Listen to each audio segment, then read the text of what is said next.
Well, hey, friends, welcome to the Everyday Mulemanship Podcast. I'm Ty Evans. Thank you so much for hanging out with us today. I hope it's the best day ever for you.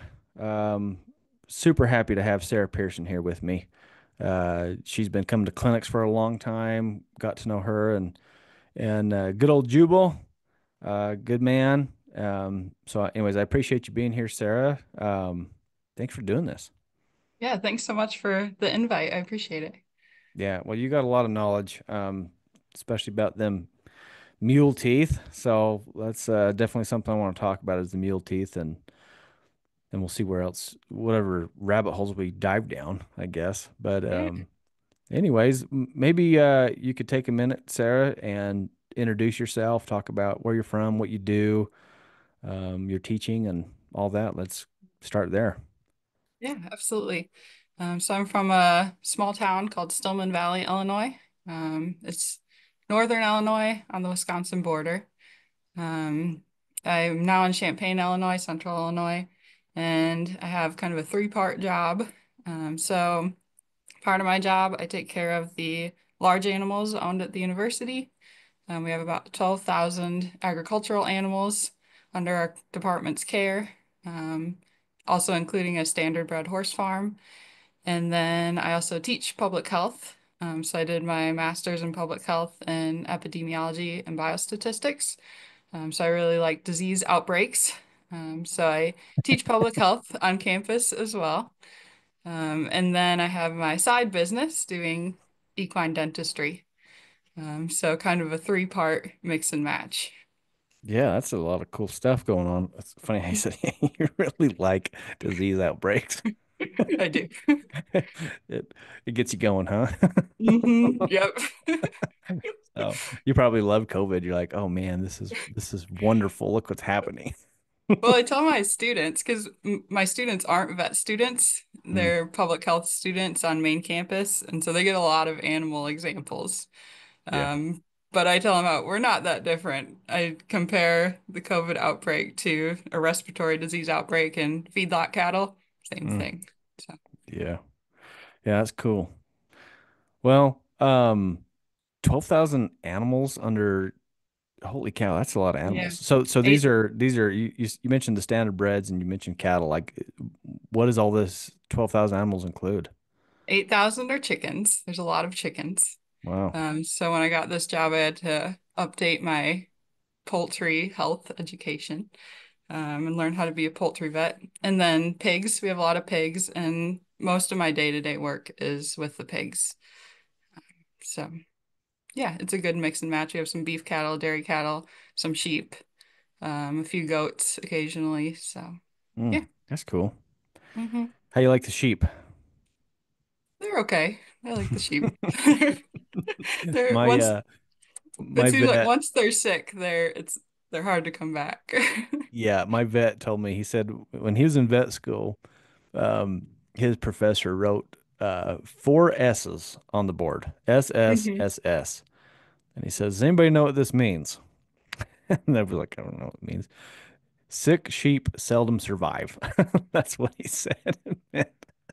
Like that's about all you need to know.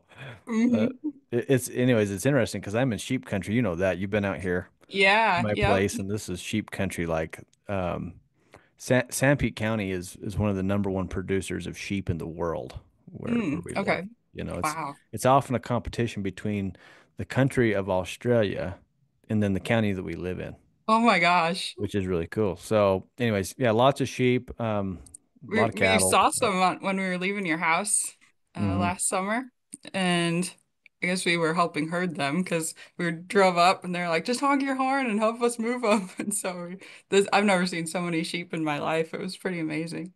Yeah, and you were here in the summertime, so those are the sheep that are just staying down the valley. If Okay. you're here in during lambing season in the spring, Uh-huh.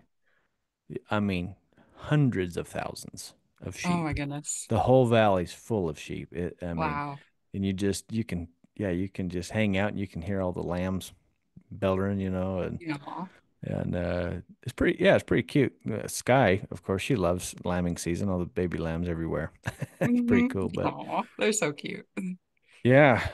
So tell me about what got you into because I've mostly hung out with you at clinics and stuff, in the mule world. Let's play around with that a little bit. What got you into the mules and how'd that start? And let's go from there.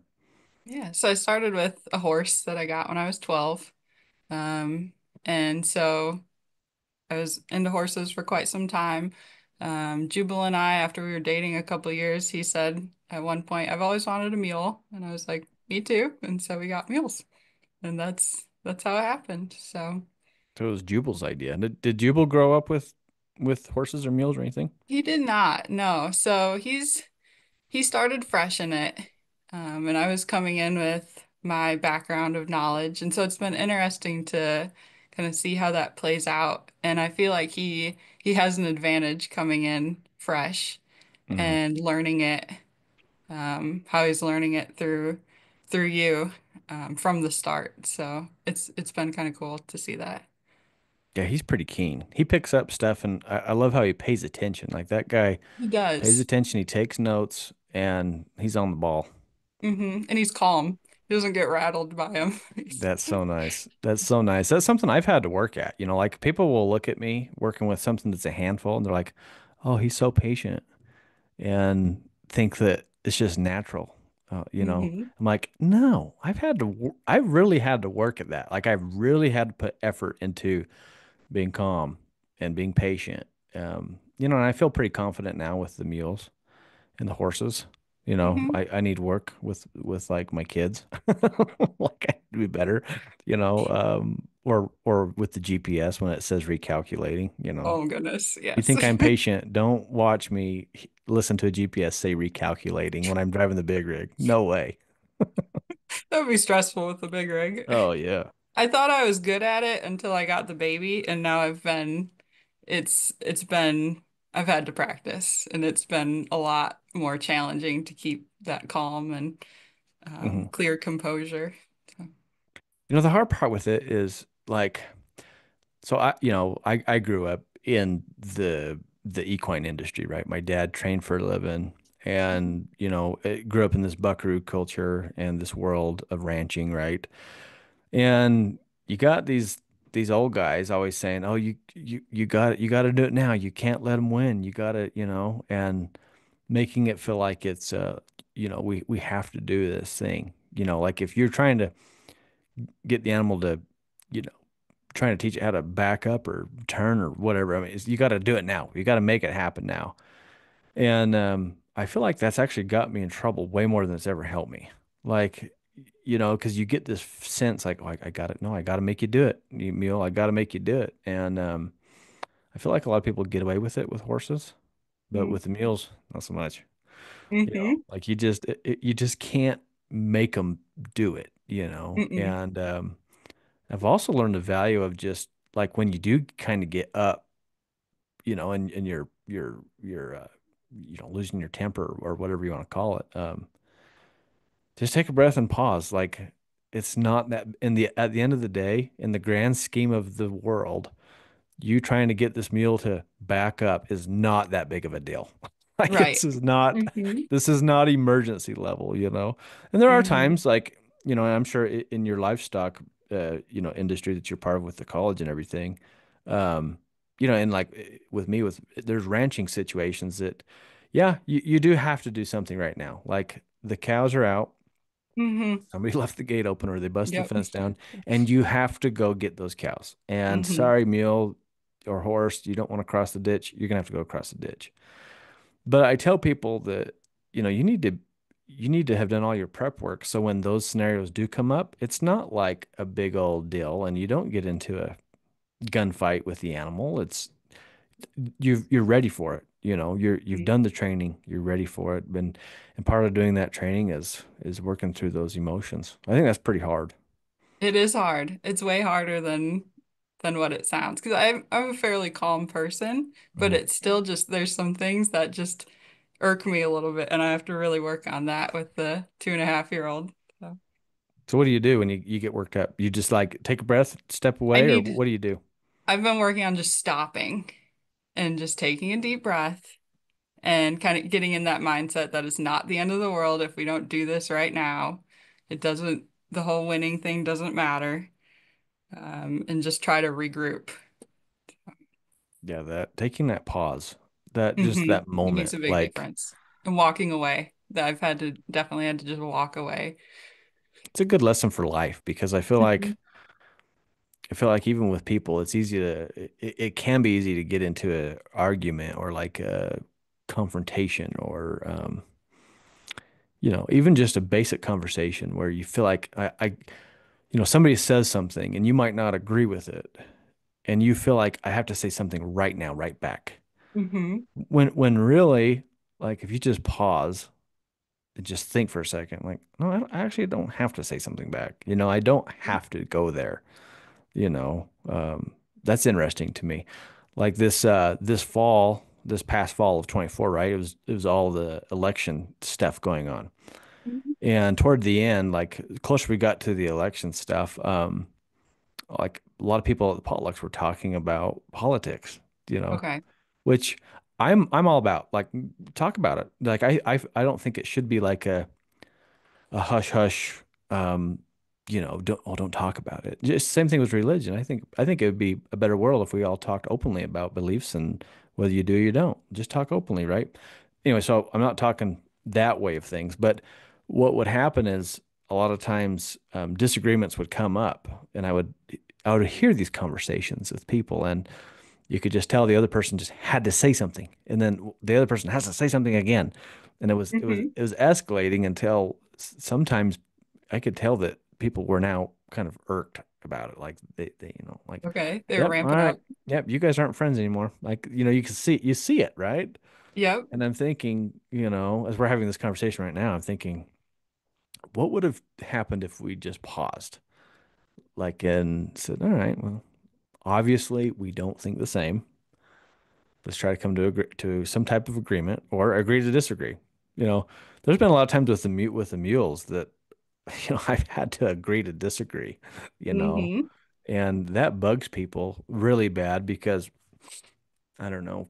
I'd love to hear your take on this, but like with mules or livestock, it's easy to get like a competitive nature. Like It is. Yep. we have to do it, and really, you don't have to do it. What do you think about that? I think that's when fights happen. You're starting to pick a fight when you get into that mindset. Um, Like in your vet world, in the world of veterinary care, and it could be I mean, any of these livestock animals. Like there's things that you have to do, right? Like so, okay, you're vaccinating all these horses or Mhm. these cattle. There's stuff that you have to do. Um, like how are you handling some of that? Because it's not always it doesn't always work. Like it's not always a great day, even though No. I believe it's the best day ever. The reality is that sometimes it's just not the best moment, right? Hmm. So, anyways, talk about how you work through some of that kind of stuff. I always try to keep the mindset that it's pretty amazing what they put up with, what we're doing to them, and they don't know why. So I always try to keep that mindset that they don't have to let us do this. And the fact that they're letting us do this at all, we should be thankful for. So I try to keep that mindset when I'm working with them. And even dogs, when we bring our dogs into the clinic, like we give them vaccines, they don't know why. And a majority of them take it just fine. So trying to keep that mindset that they don't have to let us do anything. Um, and Especially the horses and the mules. Like yeah, they're so much bigger than we are, and they're so much more right. powerful. Like they really don't have to deal with this if they don't want. If No. they want to be done, they can be done. Hmm. Really, you know. Yep. Yep. I think having the empathy too. I like what you said about like the dogs. Like they don't know why. Like they're see it from their point of view. This is you know they don't understand what's going on. And they don't understand the situations you're putting them in.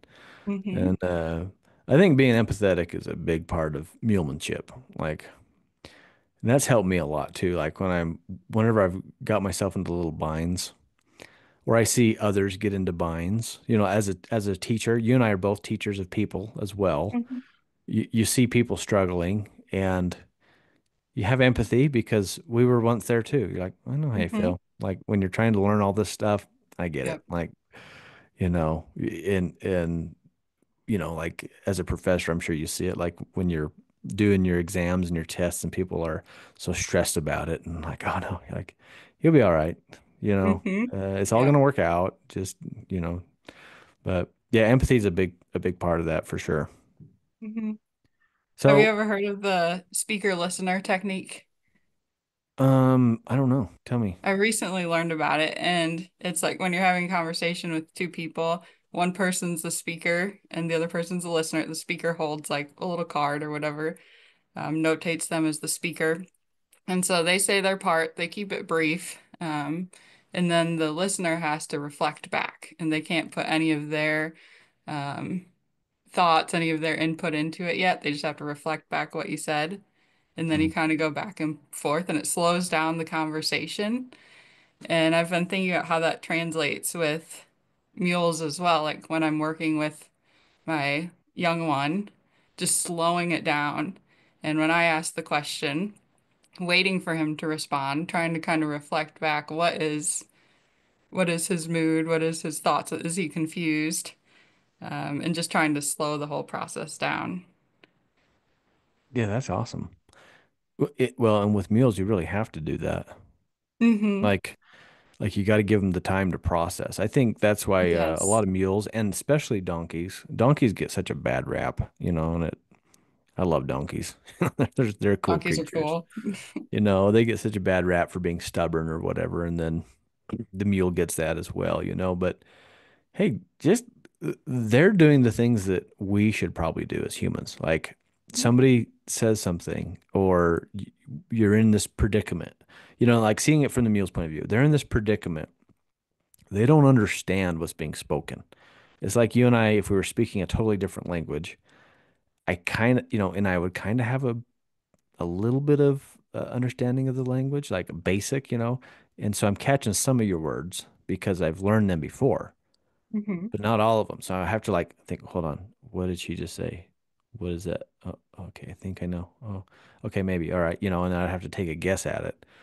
That's basically what our mules are doing, when we're asking them to do something is they're just taking the information that they already know and trying to piece out that whatever that is and then combine it with this new stuff and figure out what the heck we're talking about.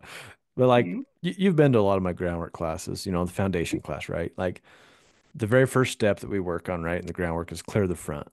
It's where, we're standing kind of our shoulder lined up with the eye of the mule on one side or the other, and we're trying to get the mule to step to the side and back with the inside front foot, right? And so people hold up their lead rope to, point where they want the mule to go, and they got their little flag there, and you can see the mule's like, I don't know what you're talking about.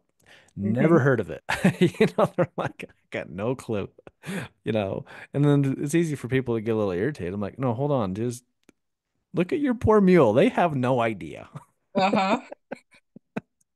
and we're always talking about like, what the mule knows and what's new, right? Mm-hmm. So like in that move, the whole lead rope business is new. I've never seen a mule hold up a leading rein for another mule and say, follow this rein. Like, never have, probably never will, right? Doesn't happen. But I have seen them drive each other. Mm-hmm. They've done that. So that's where the flag comes in and we offer that driving. That's old. Driving is old news for them. They know all about driving. So, yeah. But that's it. That's interesting. That speaker listener technique. That's interesting. What way of thinking about it like that. And then the other thing I'd add to that too is well, I guess it just keeps going. Like it's a never ending process, right? Because then the listener becomes a speaker and then you become the new listener and then you got to reflect. So, I could think about, okay, you ask the mule the question, give them time, they figure it out. And when they're figuring it out, that's their turn to speak, Mm-hmm. I guess, right? And then now you as the human need to be the listener and just reflect on that. Say, all right, cool. Think about what they did and leave them alone, give them that time. So, yeah, that's pretty cool. I like it. I find myself thinking about my next question I'm going to ask them and not leaving that time Yeah. for them to have like their speaker moment, I guess you could say. Um, so yeah, it's a good way to break that down a little bit and slow me down.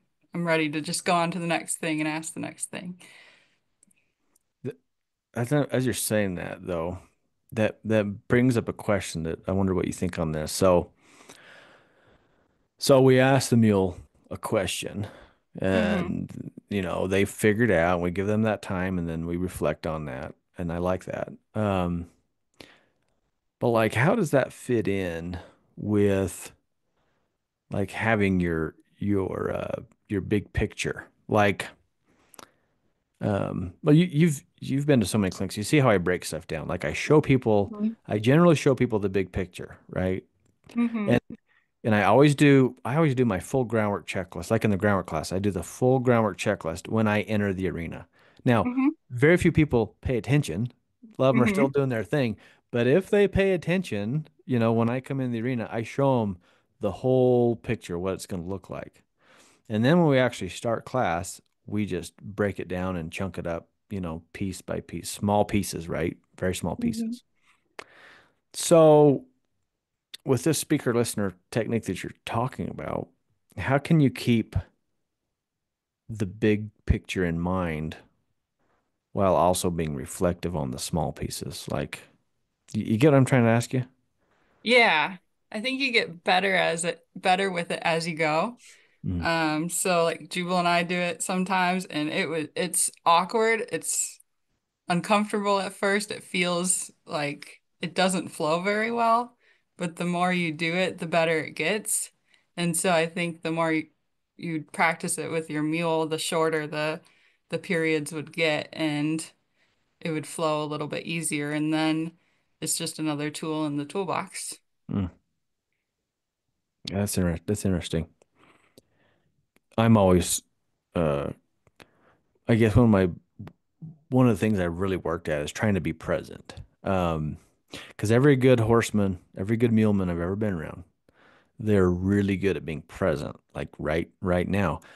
At the same time having their future goals in mind. Like I promise you, you get around these guys and they know what they're working towards, but they're very good at being present. And it's a fascinating balance to me.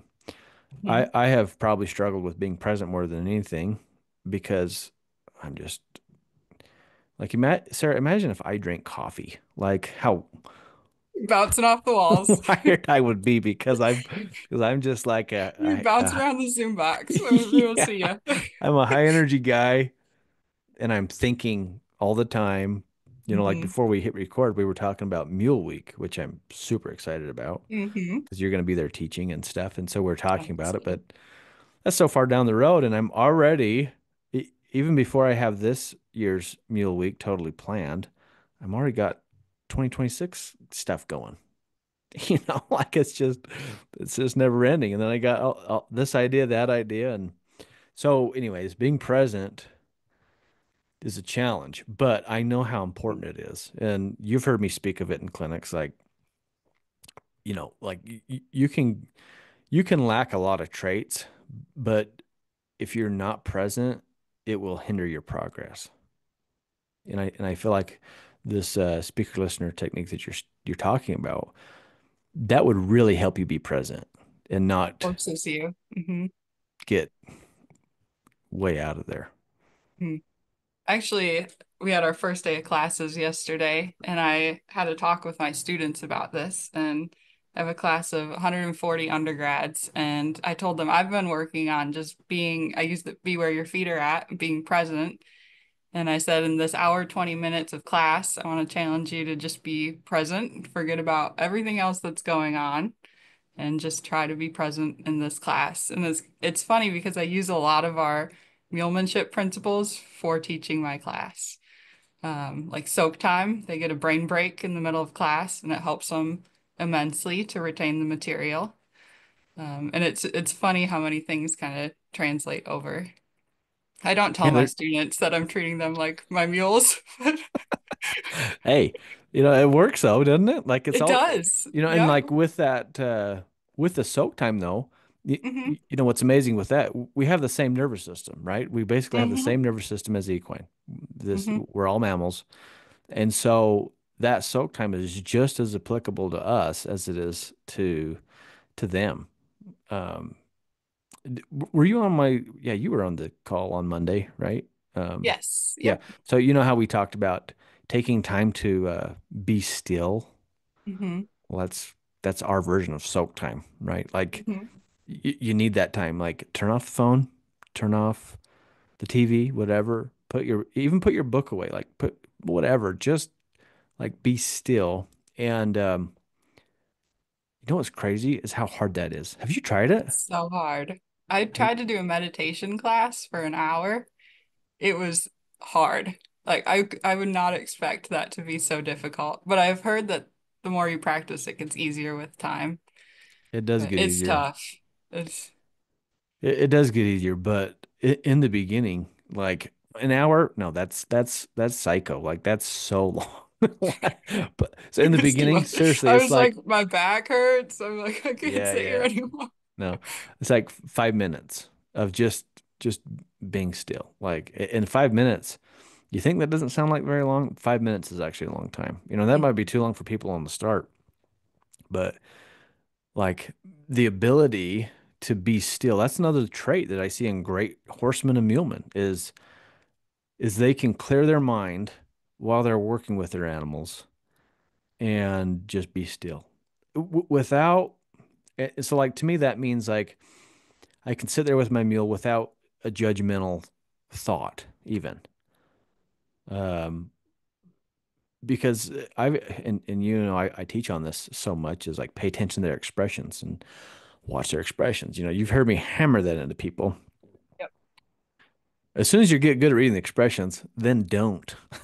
Like at some point you just gotta just be there and don't, you know, because have you ever worked with a mule and found yourself wanting them like, okay, go ahead and lick and chew now. Like lower your Hmm. head. Like Oh yeah. you know, Like, like come on, it's time. come on, like soak time, right? Do it. Soak. Yep. Eh, Especially in the cold this week. I'm like, okay, Chief, you're soaked, you're fine. yeah, yeah, get with it. And Yeah. but like that, but that's actually detrimental. Like that's Mhm. not, you know, like when I catch myself doing that all the time. And I go, hold on, just just be still. Like just leave him alone. Just Hmm. leave him alone. And but yeah, that ability to be still and have that moment, I think it's really good for us. It actually feels good. Like when you in the beginning, it's amazing when you're trying to do that. It's actually really troubling to not let your mind just wander because your mind will just go and go and go and go. And, Hmm. you know, then you catch yourself doing that, you bring yourself back. And that's actually the point of it all, I think, is noticing noticing when you're not being still. That's the moment that you're being still, I guess, you know, like, oh yeah, bring Hmm. it back, you know. But but it's hard. It's really hard. I need a lot more practice at it. It's tough. Yeah. Anyways, that's good. That's good stuff. I like that. So, what got you into the equine dentistry part of the deal here? Yeah. So I told you about the horse I had when I was growing up. So she, she was the reasoning behind me becoming a vet in the first place. So I got her when I was 12. My grandma gave me a birthday card with $1,000 in it and never seen that much money in my life. Wow. And she's like, go pick out a horse for yourself. And so we looked at this little gray Arabian mare. She was 18 at the time. We were like, I wonder if she's too old. Maybe she's too old, but we ended up getting her. And I did 4-H with her. I did English, Western, dabbled in a little dressage, did some jumping, just did everything, some drill team. And then a couple years after I got her, she colicked really bad. And so we had a new vet come out, Dr. Steve Baker. We were using him for the first time. And this was on a Sunday in an ice storm. And he said, you need to take her up to UW-Madison immediately. This is not good. So we took her up there and she had to have exploratory surgery, emergency surgery, and she had a strangulating lipoma. So are you familiar with tetherball? Have you ever played tetherball? No. It's like a post and it has a string with a ball and you swing the Oh ball yeah, yeah, around. yeah, yeah, yeah, yeah. Okay. Yep. That's what a strangulating lipoma is. So it's this fatty tumor and it twists around the small intestine, like a Mm. tether ball. And so she had surgery and had that removed. And we were at the time, she was probably 20, and we were like, oh, we don't know if we should do surgery. She's old. And thankfully, I will be forever grateful to my parents for, I know it was a lot of money for paying for that surgery and having it done, because she lived to be 37. So she wasn't even barely halfway through her life expectancy yet. Wow. Um, and so she she was kind of the reasoning. So that whole experience is why I wanted to become a vet. And so after that, I asked Dr. Baker if I could shadow him. And so when I was 15, I started working with him as my FFA project. And then he never got rid of me after that. I kept coming around and shadowing him, and he did mostly beef cattle and some horse work. And so he ended up being an excellent mentor for me. And when I graduated vet school, he gifted me with his equine dental equipment because he had stopped doing horse work. He was just focusing on beef cattle. And so I had this equipment. I kind of took a liking to it in school. I really liked the idea that you could make such a big difference in the welfare of the horse, just with minimal dental work sometimes. It didn't take much at all, and you could give the horse an excellent quality of life. So I liked that idea, and I had this equipment, and so I just started my own little side business. At the time, when I got out of school, I was in small animal practice and doing some small animal emergency, and I still wanted my hand in some large animal, and so I just started doing teeth. Um, the area that I'm from is there's not a lot of horse vets around. So there's definitely a need for it. And so that's how I got started with that. Wow, that's cool. So that's a great gift too. Like, like giving you that equipment. That's awesome. Pretty amazing. Yeah. Yeah, that was a very thoughtful and kind gift. You get some good gifts. $1,000 from your I know, grandma right? and I'm pretty equine lucky. dentistry equipment. Like this is, yeah, you know how to do it. That's pretty cool. So I want you to talk about teeth and stuff a little bit. Yeah. I think it's such a important thing, and it is amazing to me how many people, that I run into at clinics that they've never had their animal's teeth worked on. Okay. I mean, so many people. It's so common. You say, when's the last time you had those teeth floated? And they're like, what is it? I mean, they don't even know what it means.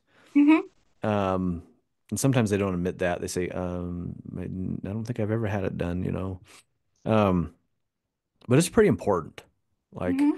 I've seen some serious behavioral issues that come from sharp teeth, you know. Hmm. And something that's interesting, like, so we start everything in snaffles, Hmm. um, and then we go to a hackamore. And I've run into a lot of people that they don't understand where those bits touch and push on the sides of the mouth, on the teeth. Everybody Right. always thinks about the roof of the mouth, or they think about Hmm. tongues, they think about the bars, but they Hmm. don't consider those teeth. Like if you pull pretty hard on the snaffle bit, one way or the other, left or right, um, you're going to hit some molars there. You could. Even in the Hackamore, because I run into other people, Sarah, that they'll say, "Oh, well, my animals, they don't really like a bit, or they got something going on in their mouth, or they're having teeth issues. So I'm going to put a hackamore." I'm like, "No, no, hackamore is even worse on the teeth because you're really hitting on all those molars in the back there, Hmm. majorly. Like the hackamore would not be good if you're having any teeth problems, and that shocks them because I think the mindset is in the mouth so much rather than what's happening on the sides." And Right. if they got sharp teeth, man, they're stabbing those gums. I've seen some ripped up gums from some gnarly teeth. So, Mm-hmm. anyways, let's talk about teeth. Go ahead and nerd out on me all you want. Um, so So I'm a veterinarian with an interest in dentistry. I really enjoy it. I've done some extra training, some extra CE, but there are board certified equine dentists as well. So I want to differentiate that.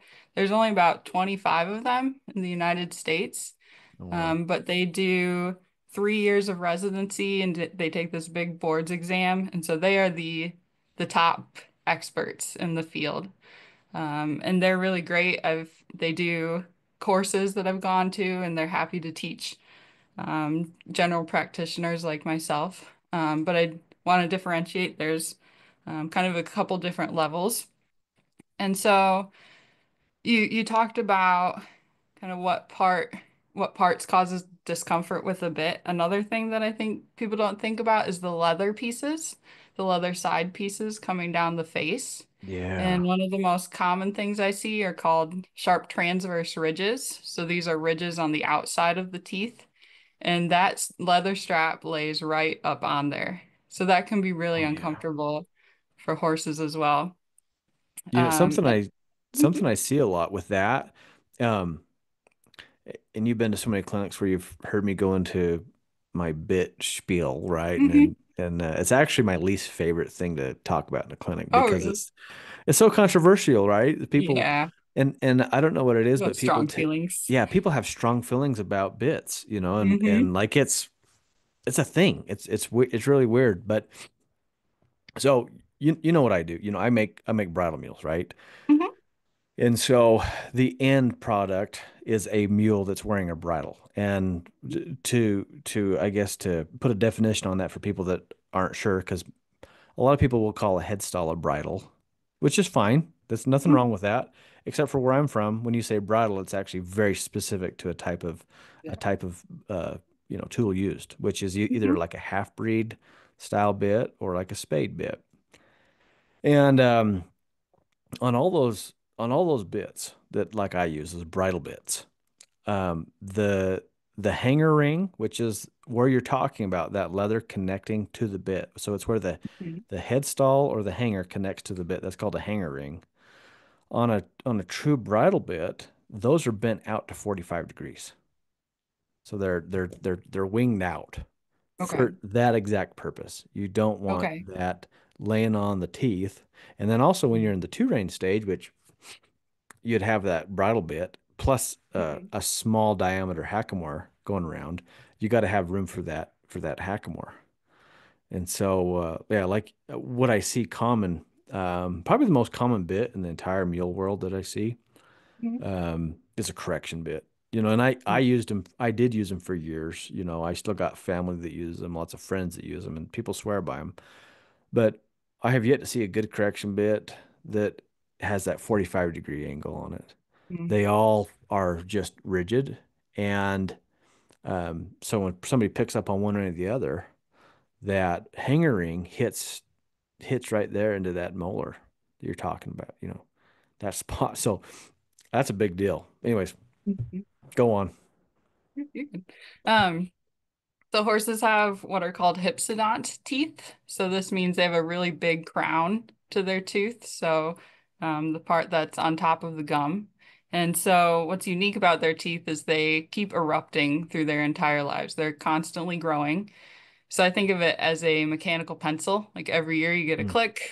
It keeps growing and it breaks off. But it shears or it files off by how they're chewing. So when we talk about aging horses by their teeth or equines by their teeth, you're looking at different cross sections of that tooth. And each breed is a little bit different when it comes to that. And then donkeys just don't read the book at all when it comes to aging by their teeth. And so Yeah. mules are doing their own thing too. I've asked a couple of my colleagues about it, their thoughts, and they seem to be a little bit behind horses in their eruption patterns. And poor Chief, I open his mouth all the time. I am waiting for those those first incisors, those adults to come in so I can log what age they're coming in. Um, but horses have between 36 to 44 teeth in their mouths. And as an owner, when you're looking at their teeth, you're only looking at those incisors. So you're only seeing those 12 front teeth. And those aren't actually the ones doing most of the work. You have at least 24 teeth, premolars and molars, um, doing most of the work. And so when you just open those lips and see those incisors, you're only getting about a third of the picture of what's going on.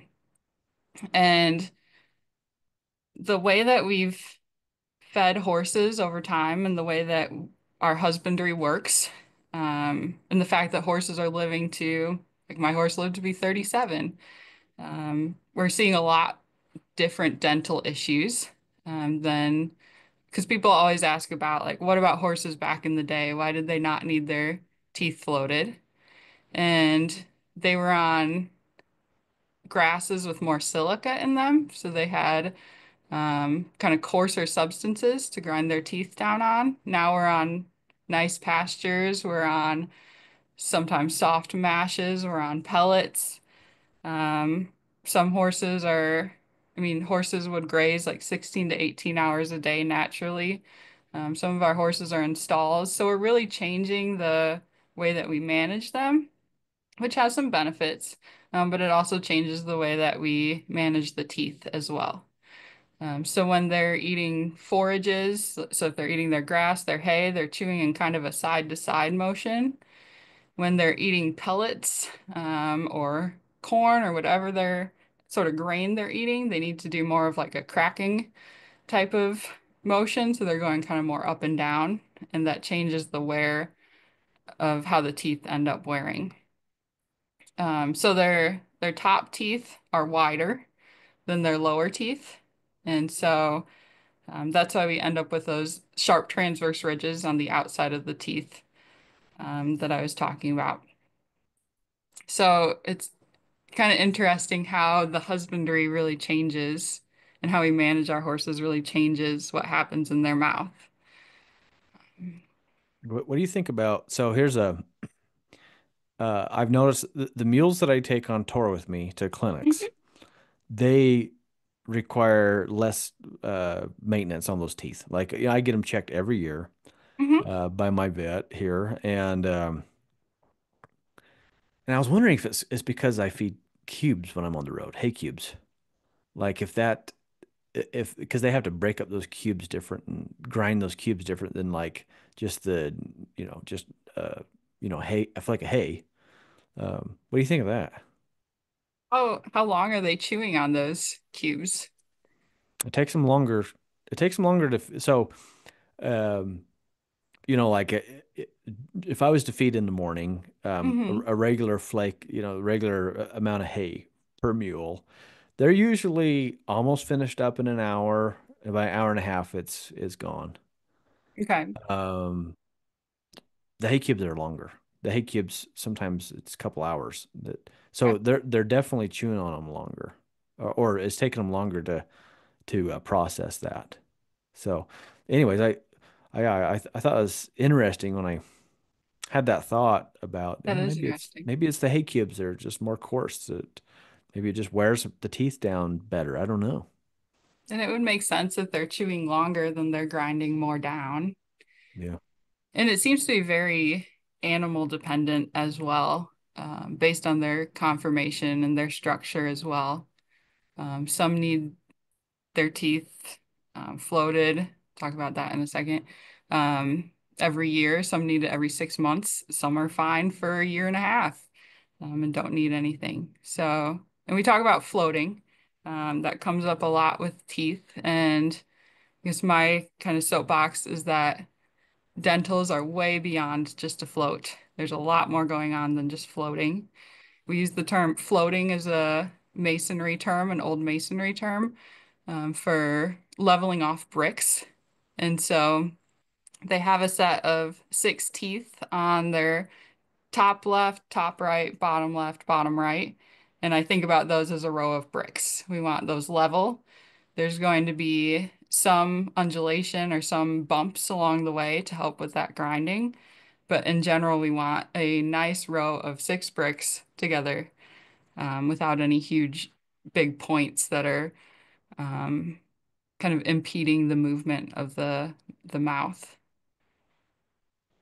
Makes a difference. Sky, Mm. my wife just got she had to have cavity filled or whatever, and yeah, there's like a little point on one of her teeth that's really bugging her now. It's just a little, Okay. but it's enough to notice, and it has changed how she's chewing. She's like, I got to get this fixed because it's messing up how she's chewing. So imagine Interesting. those horses and those mules, like, Hmm.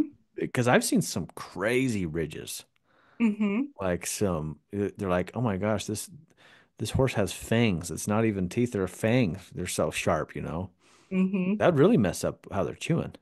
It does. And I've learned to put my hand in really slowly when I'm doing dental exams because some are so sharp, it'll rip my glove.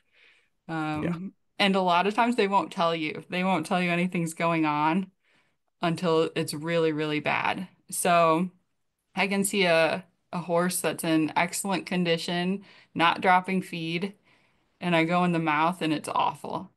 Because they're prey animals. They're not going to tell you if something's wrong until it's really bad. So it's a good idea to annually, when you get vaccines, Coggins, just to check the mouth and see what's going on in there. They don't always have to be dropping food. They don't always have to be having issues with the bit. Um, there doesn't always have to be weight loss involved. And I think by the time you see things like weight loss, Hmm. you're way late. It's bad. Yep. It's Hmm. really bad. And I've had this argument before, where I w I would bet a good amount of money that the majority of old horses starve to death. That's the reason that they're not living longer. Older horses and mules is they got poor teeth, you know, Okay. because you see them start dropping weight, and Hmm. like I said, that they're so far gone by then. Like Hmm. it's been a long time, and so it kind of, and I think it's, the area I'm in, it does seem like it's not a normal thing to have the teeth checked, like it's, Okay. and I guess it's just because of the ranch world, these guys got 30, 40, 50 horses, and they pull them in during branding, and they pull them in, when they're gathering and stuff like that. But and I guess a lot of them are probably on some coarser forage, Mhm. which takes care of a lot of it. Yeah. But still, like, I've seen it multiple times, different people that I'm like, well, your mule is really skinny. Like, yeah, I just don't think they're gonna make it. And you see those teeth. It's crazy. I had a few years ago, I had a friend give me a mule, Okay. and oh, and he was so skinny. Like, No. it was bad. I'm like, oh boy, this is bad. And checked his teeth, and holy cow, just like, you're starving to death. Like, you can't. The thing isn't processing food. Yeah, and he was dropping his feet everywhere. Like, he couldn't keep anything in his mouth. Hmm. Um, so that mule, and I never told the guy this that gave me the mule, because he just thought the mule, oh, it's just getting old. I guess it's just gonna die. I'm like, no, dude, it's starving to death. It's not getting the feed it needs Hmm. to even to live. It's anyways, and clean his teeth up, and oh, now he can process some feed. Makes a difference for sure. So, Hmm. And I can understand that. And I think it's a lot of times just people don't know. mhm. And when I was growing up, I didn't know that horse teeth had to be done until Dr. Baker came around. And by that time, my horse's mouth was awful. She had a terrible wave mouth. And so basically, instead of those 6 bricks in a row, you go in and it's a roller coaster. And so at that point, it's damage control. So she was on mash for most of the rest of her life. And she would eat that mash, drop it, eat it, drop it, probably 5 or 6 times before it got into her. Um, and she just said she had horrible teeth. But I didn't know when I was growing up that that was a thing that had to be done. So at a certain point you get to its damage control. Some of them will do fine with it and you can manage it. Other ones don't do quite as well with it. So kind of depends on the situation. So how often do you think, well, I know you said you're checking like Chief every day, All probably. the time. That Poor poor guy. mule. I'm always But confused. and that's you because you're Dr. Sarah, right? But Mhm. like how often would you recommend the average person get these teeth checked by a professional? It depends on how old the animal is. So I like to check them first at about a year of age, just to see if everything is developing correctly. Because this is a key point. You can make some changes at this point. So if something's not lining up right, you can make some corrective changes that can be beneficial for the rest of their life. And then between that and especially with the donkeys and mules, about 6 years of age is when all of their teeth, adult teeth, are finally in. It is rapidly changing. So, say about every 6 months in that time period, just to go in and check and see what's going on in that mouth. If I look at Chief's mouth in 6 months from now, it's going to look totally different than it looked today. Because it's just rapidly changing in that mouth. And this is where we can make some changes that'll benefit them. And then once they get that past that stage, we can kind of base it off of each horse or each equine. So some annually. I usually say annually is the most common. Some horses need every 6 months because they just wear them quicker or wear them. Maybe they weren't symmetrical, born symmetrical, and they create sharper hooks. So that's where the opposite tooth is not wearing it down.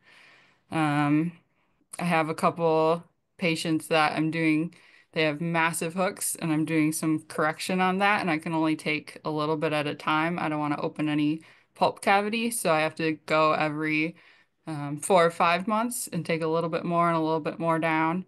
But I'd say your average equine annually, and then when they get older, sometimes they need every 6 months again. So it is a little bit equine dependent on that specific animal. Yeah, it's interesting. I have mine checked every 6 months.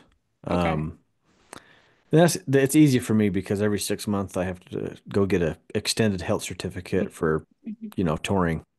Mhm. So I just have them checked while I'm there. It's convenient that way, but it does seem like like I was saying, I have the ones that I haul with me a lot. Mhm. Um, like our mule Tina, Swayze's mule, you know, Yeah. good old Tina. Yep.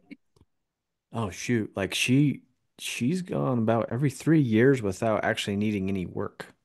Okay. Um, she just has good teeth, She has good teeth. and you've seen her. She's extremely healthy. She's healthy. She's very healthy. Let's just say she is not starving at all. Like she is absolutely processing and utilizing her feed. Good for her. Good for her. So, but yes, that's interesting, And then I've had others that, yeah, it's just pretty much every year they've needed some type of little tuning on their teeth, one way or the other. So it makes a difference. Makes a Hmm. huge difference. Yeah. One thing with the babies that you may hear about caps in the Mm. babies. And so this is when and a lot of times, especially because this is the time where we're training them when all this change is happening in their mouth and we have this piece of metal in their mouth and all these changes are going on, they're teething. So sometimes you may run into some issues. They may be a little bit painful in the mouth. And most common reasons are caps. And so what those are the baby teeth. And the adult teeth come in and they push those baby teeth out. And then those baby teeth stay capped on that adult tooth until they're ready to fall off. So sometimes when they're loose, they can get a little rattly and bother the animal. And so at that point, you can have your veterinarian come out and they can take those caps off. They're canine teeth will come in about 5 years of age, and your bit will be behind those. So most of the time, males have canines. Females sometimes have canines, but they're often smaller and in different positions in the mouth. But when those canines come in, your bit is behind them. Um, but sometimes you'll see some issues. Think about when you have a toothache, your whole jaw hurts, that whole side of your mouth hurts. So I think sometimes there's some referred pain back, and that causes some sensitivity with the bit. And so I would say if they're having some issues with the bit around this time, give them a little grace. It may be their teeth. Another Talk thing that, oh, go ahead. say talk about while we're on the canine teeth. Hmm. Tell people about the difference between the canine teeth and the wolf teeth because that gets Yeah. confused. People will open up mouth like, "Oh my gosh, they got huge wolf teeth." I'm like, "No, no, hold on. Those aren't the wolf teeth. The wolf teeth are little tiny things." So, anyways, talk Mhm. about that a little bit because big difference. Canine teeth just fine, good to go. Wolf teeth, no, we don't want those. Yeah, so the canine teeth, if you're opening your horse's mouth and you're seeing teeth, those are probably the canines. Because the wolf teeth are nestled pretty far back, but they are in front of that first premolar. So the first of those bricks, that set of six bricks. So you're gonna have to pull that cheek back pretty a decent amount to see those wolf teeth. And those are developed, or those are just remnants of when equines were more browsers and less grazers. They really don't serve a purpose. Um, and so, yeah, those wolf teeth are kind of tucked, nestled right in front of those first premolars. And if you're going to be using a snaffle bit or any type of bit, really, that wolf tooth can get in the way.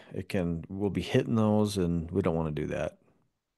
Yeah, there's some interesting new research out and new thoughts about wolf teeth as well. So I've talked to a couple different of the board certified specialists, and one of them said they take all wolf teeth out. They just don't mess with them. And then the other specialist said that she doesn't worry about them unless they're causing problems, and then she takes them out. The caveat to that is once you have older than three, that ligament holding them in is um, it's a lot stronger, so it's harder to get those teeth out. So by the time you know you're having issues with them, it's going to be harder to get that tooth out. So there's a couple different lines of thought. That being said, I took Chiefs out last summer. I just figured get rid of them, um, and not worry about them. But there are seems to be a movement towards some people have been leaving them and not having problems with them, and some people have problems with them. So it's kind of I, an I see interesting thing. I Mhm. see a difference in behavior. Do you? Yeah, I've seen difference in behavior, and like so, some people come to a cult starting, and the mule's just kind of flicking its head funny, Mhm. to the side and up a little bit. Usually, it seems to be the case, and I'll watch, and I'm like, and I'll watch the person's rein position, which I want to talk about that in a second. Mhm. I'm watching them and I'm like, okay, what's going on? Their rein position looks good. Their timing looks decent. I'll say, hey, have you ever have you had the wolf teeth taken out on that colt?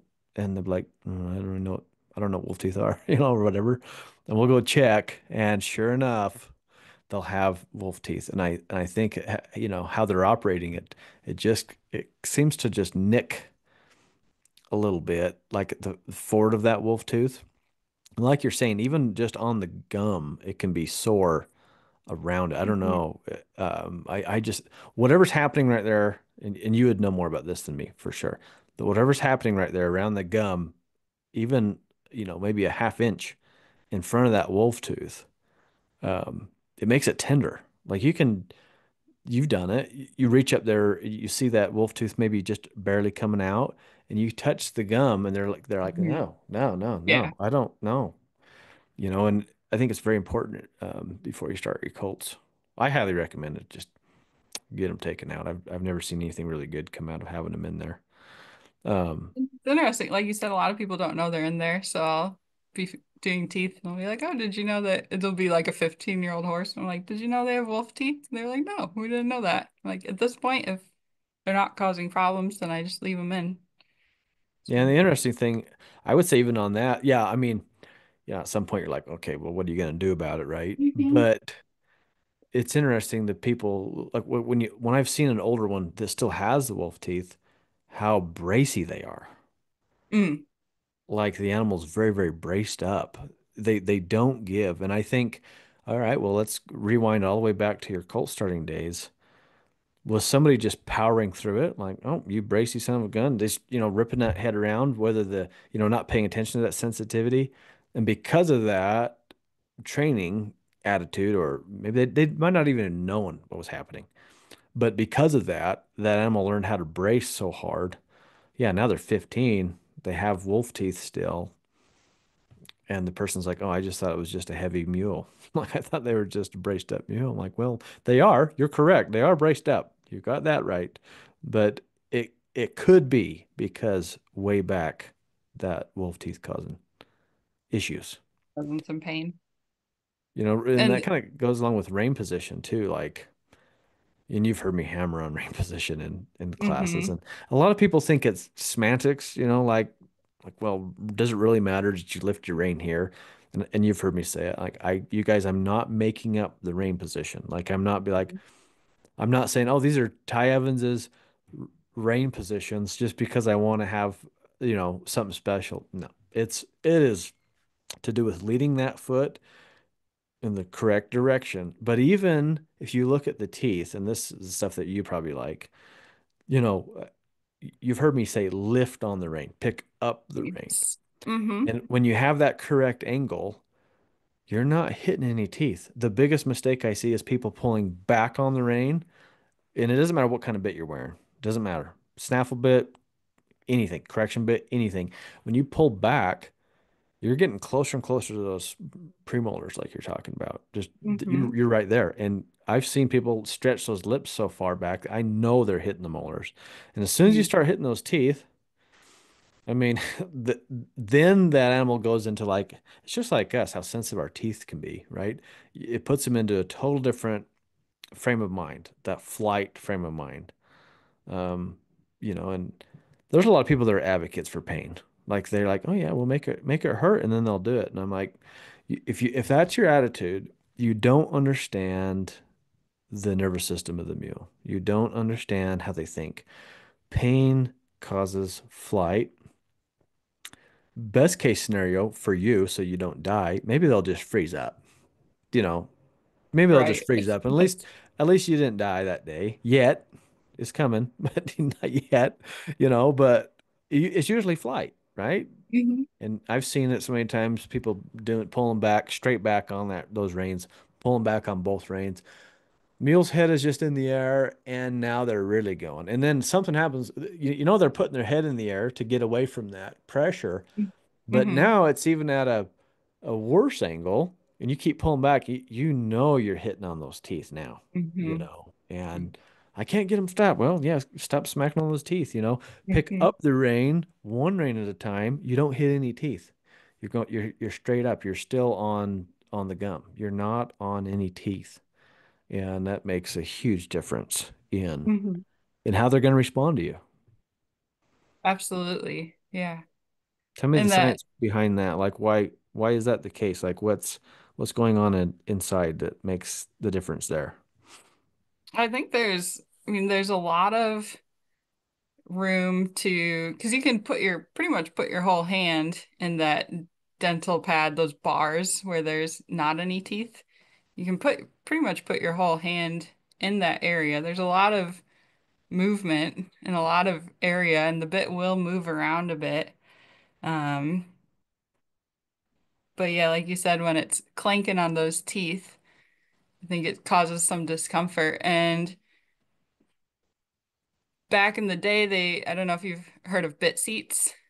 Yeah. It was, and I suspect maybe it was to kind of mitigate that response to the bit hitting those teeth and make it more comfortable for the horse.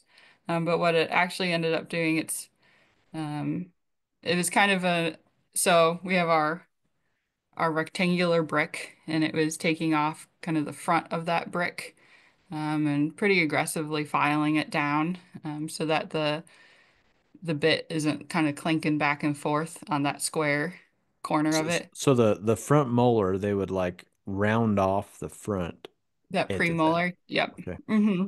And so what ended up happening though is that that causes the pulp cavity to open, and then that causes tooth disease, causes a painful tooth. So that's kind of, bit seats are a thing of the past now. It's no longer recommended.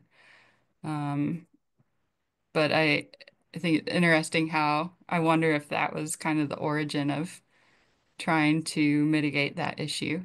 Yeah, people Or you can keep pulling. your reins forward and not have to worry about that Yeah, issue. people pulling straight back. That's it right there. You just nailed it. Like that's it. People pulling straight back on the reins, hitting that tooth. That's why they're doing it. I guarantee it. But yeah, you if you get good rein positions, pick up those reins, lead those feet correctly. Mhm, You're not smacking on those teeth. See, mhm. I love when the behavioral and the training side of things coincides correctly with like the animal husbandry and the dentistry and all that kind of stuff. That's fun for me. And there, I mean, I work with a lot of different disciplines too. And so, like in the English world, you have more contact on the reins. And you kind of have contact on the reins without hitting those teeth as well. Hmm. Because there is kind of that room to move. But it's interesting how the different disciplines I keep that in mind when I'm doing their teeth. Like what bit are they using? How much contact are they going to have with the mouth? How is that going to affect how the mouth wears, and their comfort level? What do you see like I guess on that subject, what do you see the differences being in the health of the mouth as a whole, like including including that whole gum, the bars hmm and the teeth, like what are you seeing? Are you seeing differences? Like are you noticing stuff like that? I would say no. I guess from my clientele, I don't have any really stark differences. There was an interesting study that looked at oral lesions in eventing horses. And they checked eventing horses um, after their competition and looked at any sort of bruising or sores in the mouth. And they actually found quite a few with them. And I mean, it can happen in any discipline. So I would encourage people to, when they're done riding, just every once in a while, just peek in that mouth and just look at the bars and make sure there aren't sores. Look at the inside of those lips where those lips connect and just make sure there's no bruising, no sores there. Um, and it'll check you as well to make sure that you aren't pulling too hard or using the bit inappropriately. Yeah. I'm reflecting, but back in the day when I was training for the public a lot, way back, like right when I graduated high school, hmm I would get a lot of mules sore in the corners of their mouths. hmm I'm talking their lips, and it would drive me crazy. I'm like, "Ah, what am I doing? Obviously pulling too much. Obviously pulling and grinding too much, and you rub that, and those babies, their skin is so soft, anyways. They haven't built up It any is, yeah. type of callus or resistance to it. And It's it so can happen soft. quick, even with Yeah. the snaffle. Yeah. But what I was realizing is I was pulling back, I wasn't lifting the rein, I wasn't leading the Okay. foot correctly. I don't get hardly anything sore these days. Like it is, if I get something sore, I screwed up. I just don't get them sore anymore. And I think it's because of the rein position that I've Okay. changed. And then also now, if the only time I would draw back really is for like a soft feel. Picking up that soft feel, that's the pretty much the only drawback I have. Everything else is forward, or to the side. And and you know me, I'm pretty critical now that I'm not working on a soft feel until they're following a leading rein. Like I'm just not going to do it. Mhm. And because of that, I just don't get into those binds where I'm I'm getting them sore anymore. It just doesn't happen, you know. Um, anyways, that was just a thought. Yeah, it's a good check for yourself, like, because I mean, I find myself doing it on art, our older mule. I'm Mm. pulling back harder than I should, and I don't even realize how much I'm pulling. And then I check myself. I'm like, I should not be pulling that much. Um, so I think the amount of force that we use that we put on our fingers, it's, at least in my brain, it's hard to translate how much force that is in the mouth. And I think it's more than what I would initially think. Yeah, it's crazy how much force we have. Like Mm-hmm. even a fairly weak human being is extremely strong. When it comes as soon as we attach our hands to a rein, you know, and when I thought about this, you know, like to put it in perspective, like the average trigger on a gun to fire that weapon, it's 2 to 3 pounds of pressure. That's it. Okay. So you think of like this little click, That's, like yeah, I nothing. mean, that's just that, and that's 2 or 3 pounds. All right, and well now close your fingers around those reins and draw back using your biceps and your shoulders and I mean all the way down your back. You know, and now you got all the leverage of your body against the saddle. Oh, you can put a lot of pressure on them, and you don't even realize it. You can Don't put even so notice. much. Yeah, it's like what is the? Oh, I just read this. Uh, I can't quite remember, but something like even like when you're running, you know, when you're running, every time you hit, um, it's like 4 times your body weight, something like that. Okay. Like when you're running, so that's like that much how much pressure you're putting down on your knees, you know. Anyways, my point was sharing that, and somebody's gonna send me a message and say my statistic was wrong, and it probably is because I don't remember exactly. But is being aware of how much strength a person has. Mm-hmm. Like you can do a lot with your body. So yeah, I've had a whole new definition of what lightness is. You know, the past few years, like really paying attention. What is light? And you know what's fascinating, Sarah, is how little it actually takes. Like we can be so light, you know, Mm-hmm. and they can respond to it. So like, have you done dental work or investigated some mouths of some animals that you've seen where you kind of know the owner is kind of heavy on them? Like, do you got any clients like that? You don't have to say their name or anything, but like, like, what do you see happening with the health of that mouth? So sometimes there's some bruising and there's some ulcerations. Um, Where would and those where at like in the mouth? Where are you sometimes seeing them? on the bars, you'll see some bruising. Okay. Um, and I guess more often than not, you see the cheek ulcers from those sharp transverse ridges. Mm, Um, and then I usually show it to the owners, and they don't realize they don't know what's going on in the mouth. right. And then it kind of, I guess, gives them a little perspective as to how what they're doing with their hands can translate to the mouth. Yeah. You know, with the babies, like when I'm starting my colts, you've heard me talk about recommending, you know, like when you start a colt, you should let it start packing the snaffle bit months before you ride it. At Mm-hmm. minimum, I tell people 30 days before you ride it, at least a month, and let Mm-hmm. them carry it as often as you can. Every day would be great for 30 minutes to an hour, at least every day. Because what I've learned is even them just carrying the bit, like you don't even have to touch it. Them just carrying the weight of that bit on their bars, that can actually bruise the bars. And it does it. I mean, it wears on them, you know. Just think about yourself wearing, you know, you put on a backpack. Well, initially the backpack isn't that heavy, but you pack it around all day long and your shoulders are going to feel it. Eventually you keep wearing the backpack, you're going to be building up resistance to it. You're going to be okay. It's not going to wear on you later on. It's kind of like that even with the small weight of a bit, you know, they can rest on those bars. And I think you'll see the babies they don't like it touching their bars, which is actually a Mm-hmm. good thing because I really don't want the bit resting on the bars. I don't want the bars of the bit resting on the bars of the mouth. I want them to use their tongue and lift up that bit. And a lot of people will kind of criticize the babies like, oh, how come it's playing with the bit so much? I'm like, don't worry about it. It's just lifting the bit off the bars of the mouth. It's just uncomfortable wearing on the bars, you know. But my point with sharing that is like having that time to build up a little bit of that resistance on, on the bars, some of that. I don't know. I wouldn't use the word callousing because I don't, if anytime I've seen bars that are calloused up, that's usually from major injury. That's not really the word I want to use there, I guess. But yeah, building the tissues up a little bit, it seems to help.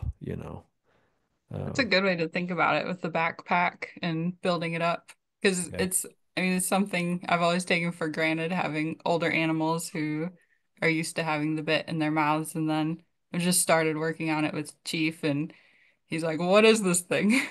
Hmm. Why is this metal touching my mouth?" And yeah, just think about the weight of it too. How much is that affecting him? Yeah, that's interesting.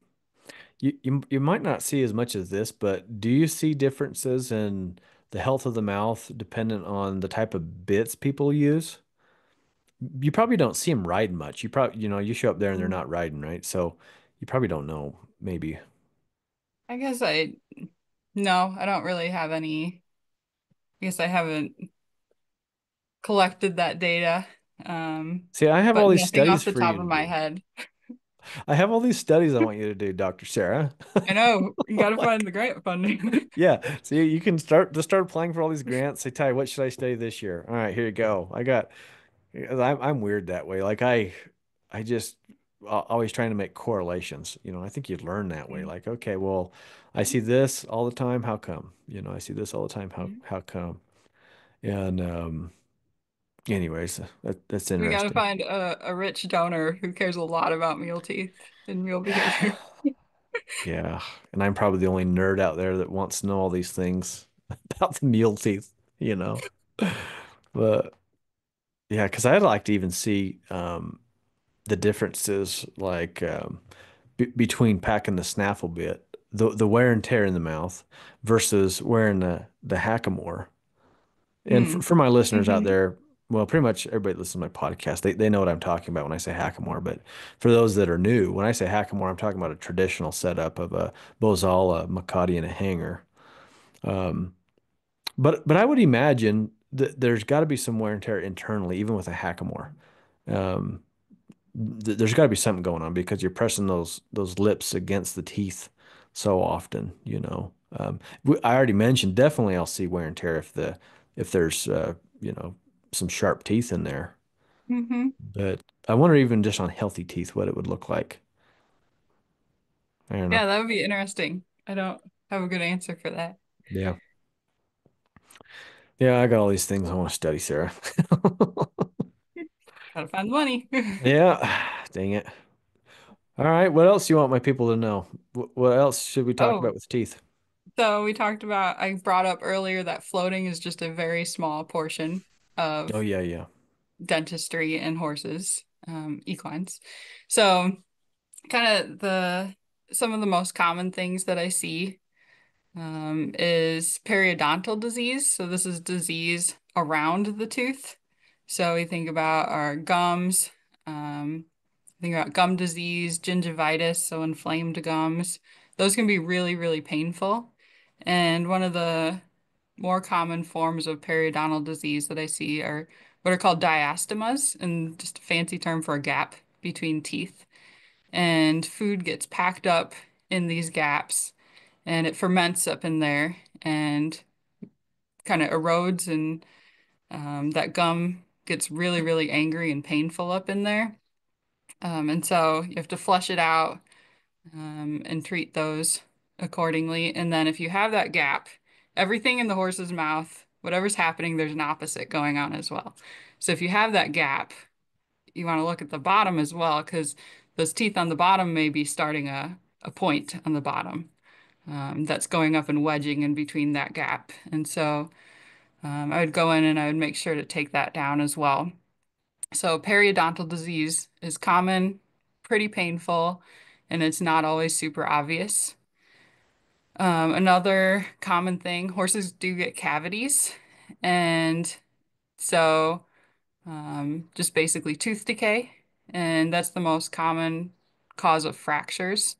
And so I'll Mm. see fractured horse teeth. Some horses won't show any signs of it. They'll just be um, living life with a fractured tooth. And some will be really painful with it, kind of depending on the fracture. And so, yeah, most common reason is cavities. And so the horse tooth is very complicated when it comes to its blood supply. And a lot of times it's fairly common they don't fully develop their tooth. And so they can become weak, have some tooth decay, and then get a fractured tooth. So a lot of times people will think, oh, it's fractured because of trauma. Maybe they got kicked. That's a lot less likely. A lot of times it's just a cavity. And so I was talking about those boarded equine dentists. They can do some really cool stuff. They can do cavity fillings now. So they can save that tooth, and then you're not dealing with the opposite tooth overgrowing if you were to take that out. Um, they can do root canals. Um, they can save a lot more teeth than what we used to be able to do. So another thing I like about this field is in the past 20 years, it's just a rapidly growing field. The things that we can do and the changes we've made are really neat. We can really treat each individual tooth now. Um, That's awesome. I've the more I learn about all these things, Sarah, the more like I'm taking like a holistic approach to my mulemanship. mhm, Um, I started out as a trainer. mhm. So as a trainer, everything is behavioral. Like your whole mindset is behavior, behavior, behavior, right? Like you got to teach them to do this, teach them to do that, teach them not to do this, teach them not to do that. And then, the more I dive in, I've nerded out on the biomechanics a little bit, like how the muscles work. And I can't name all the muscles to you. Like I'm not that educated. I can't like, oh, this muscle. I can point to it, say that one, but You put but more. like yeah, but I realized like, well, the reason they're not stopping good is because the hindquarters are lacking, or and I can dial in on that stuff. And then the more I learn about the hoofs, how much how good they feel on their feet, how balanced they feel on their feet can affect behavior of 10. And that's the same thing with these teeth. Like, I've had it was last year. I think it was last year, a couple years ago. I had a wicked toothache. Like it just hurt. I had to go have a root canal. And Geez. yeah, I had a tooth die out and no cavities.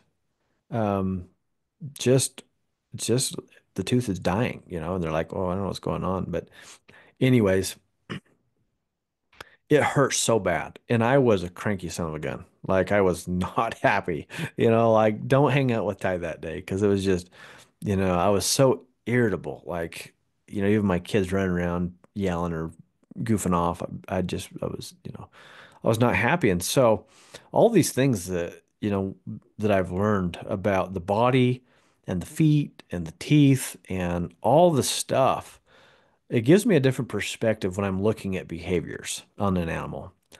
And, um, you know, I don't know, this is probably not 100% accurate statistic, but I would say a good 60 to 70% of the poor behaviors that people would categorize as poor behaviors is because the animal just doesn't feel good for one See thing that. or another.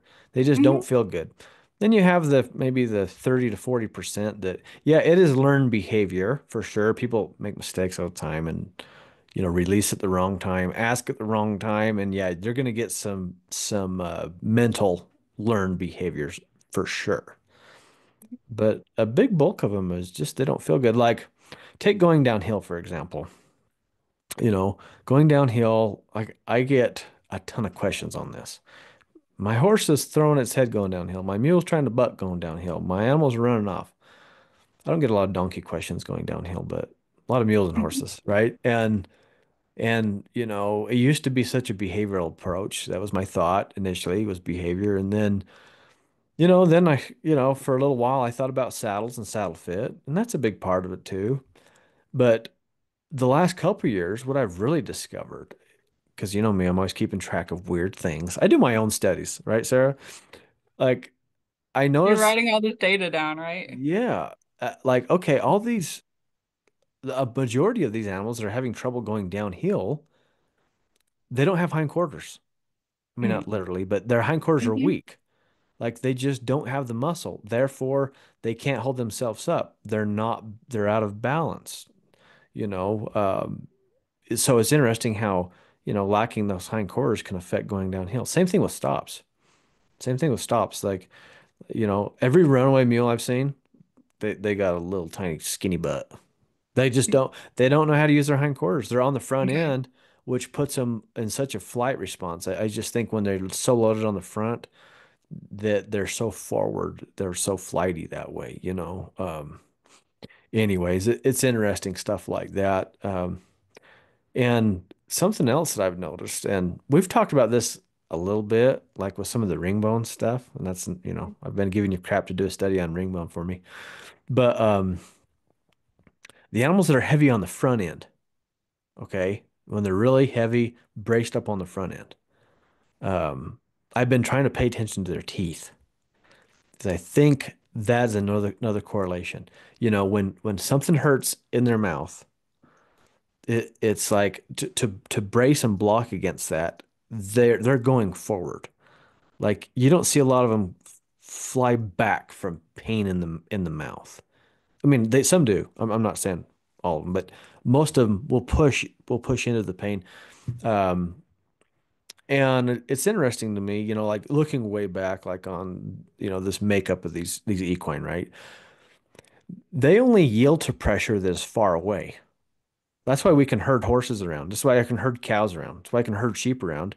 I go out there as long as I'm far enough away, I can put pressure on them from a distance and they'll yield to that. But pressure close, physical contact, their nature is actually to push into you. Hmm. You've heard me tell the story about rodeoing and the bucking horses that lean on you in the chutes. Hmm. Oh, we're really close. So if a bucking horse was leaning on me when I was rodeoing, like let's say they were leaning on the right side of me, somebody would come push on the left side of the horse. So if you were watching, it would appear to you as if they were pushing the horse on me. That's how it looks. But because of that pressure, so if they're pushing on the left side, that horse is Hmm. going to actually push back into them. And so the close proximity contact or pressure or pain or stimulus, they actually go into it. So when I see issues with, like with the teeth, even, they're usually pushing into it and pushing forward on that front end. So that's the next weird thing I'm going to pay attention to. I want to see the correlation between like ring bone on that front end and Hmm. teeth health.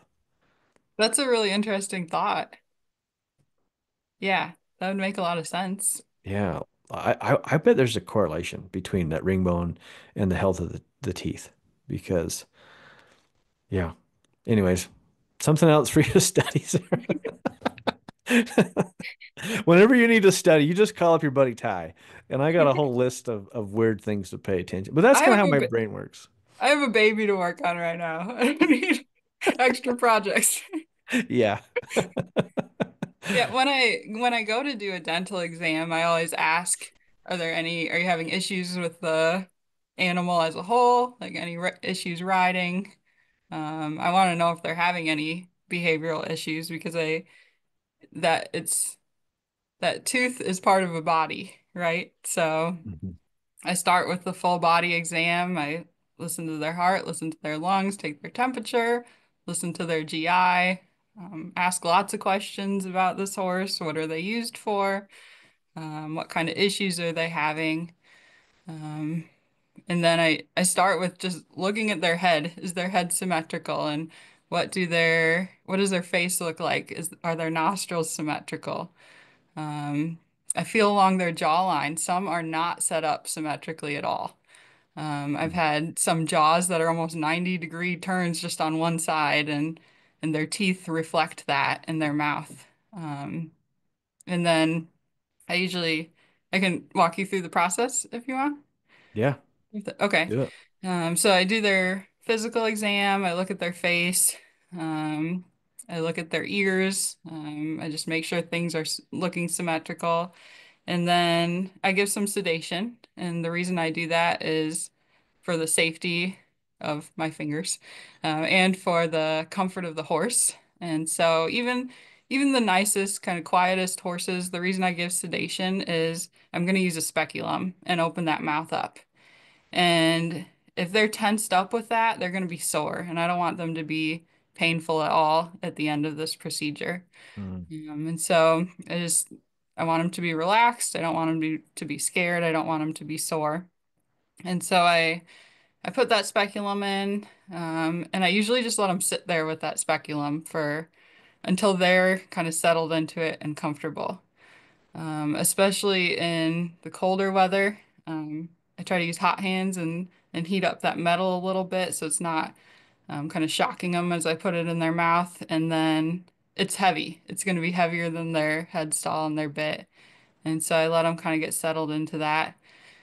And then I open it, lift their head up, and I start out with a soft tissue exam. So I look at their tongue, I look at their cheeks, I look at their bars, um, I look at their lips and their nose, and then first I go in and I feel. That's my preference first to go in and just feel. Is there anything that's jumping out to me?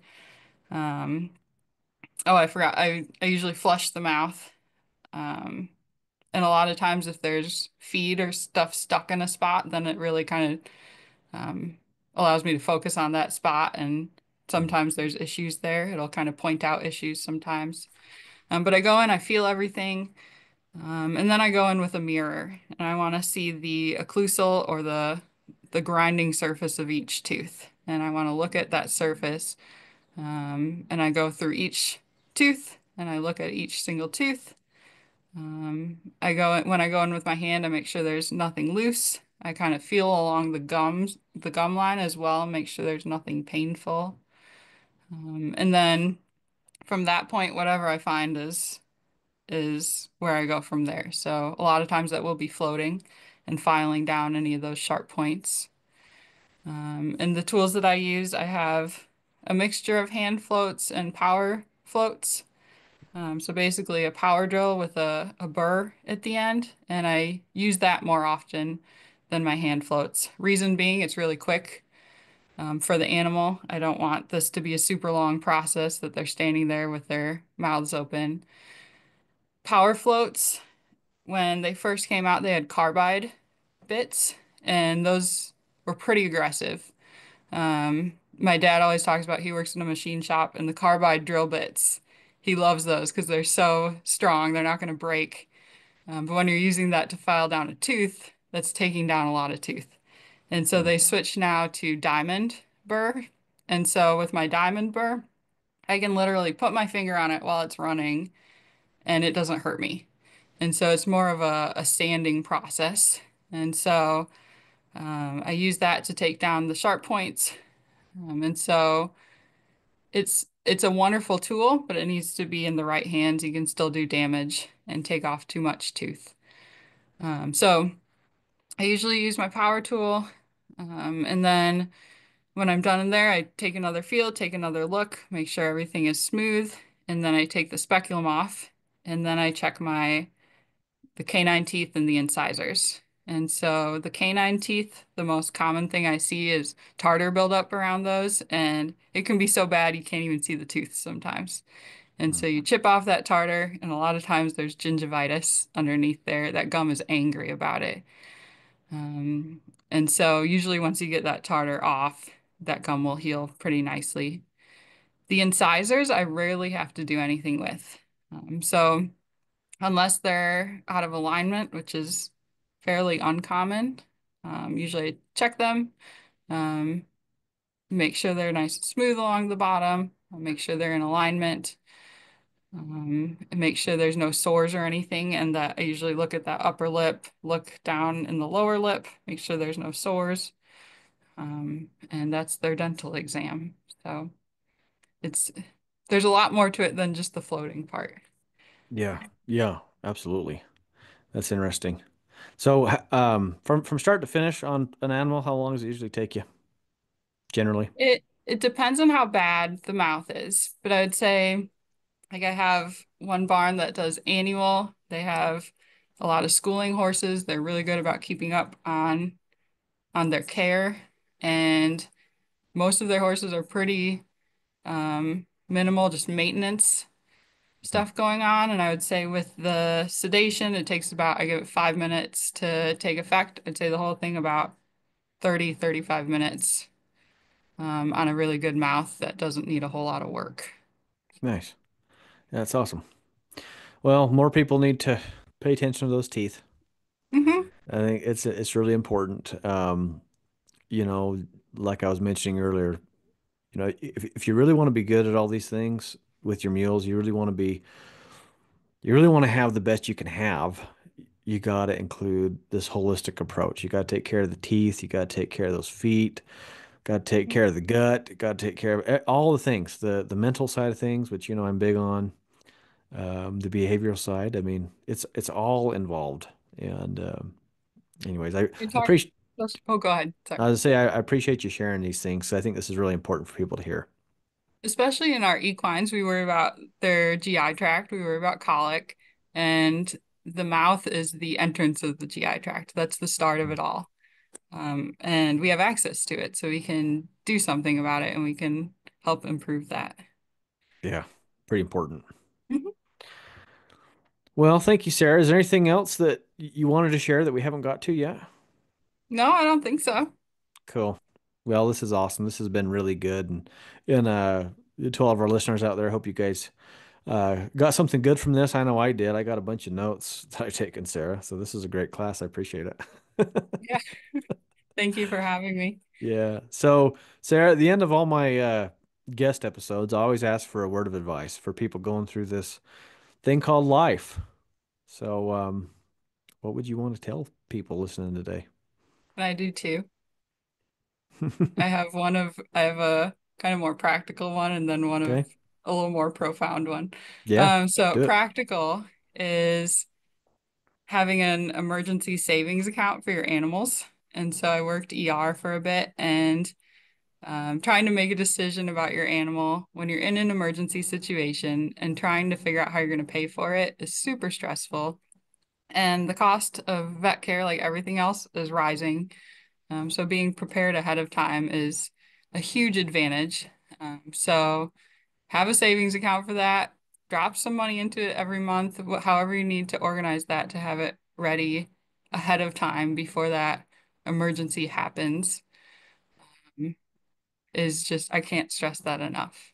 That is great. That is great advice. Nobody's ever given that advice. Make that plan ahead of time and think about too. I know we don't like to think about, nobody likes to think about an emergency happening, but think about what are you comfortable paying? What is the amount you're willing to spend before you're in that stressful experience?